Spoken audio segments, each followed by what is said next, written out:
Şu an çekiyor galiba. İçinde su da olması lazım. Yoksa olmaz.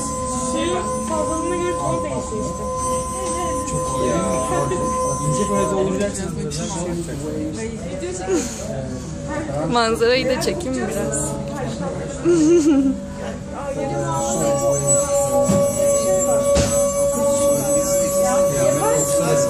Bence ne yaparız yapıyoruz? Şey yapabiliriz. Böyle bardakları koyacağız sadece. Aynen. Değişik camlar. Su koyacağız yanına. İnsanlar şu an kendileri belirleyip kendileri. Onda da işte bir şey silindirik dardan genişe gidiyor falan böyle. Daha önceki zamanlardan kullanıyormuş. Ama o çıkardıysanız insanların üzerinde kötü bir ruhsal etki bıraktığı için yasaklanıyor. Nasıl kullanılıyor? Üflemeli mi yoksa? Ya parmağınla bir şey kullanıyor. Gene böyle bir şey mi böyle? Harmonik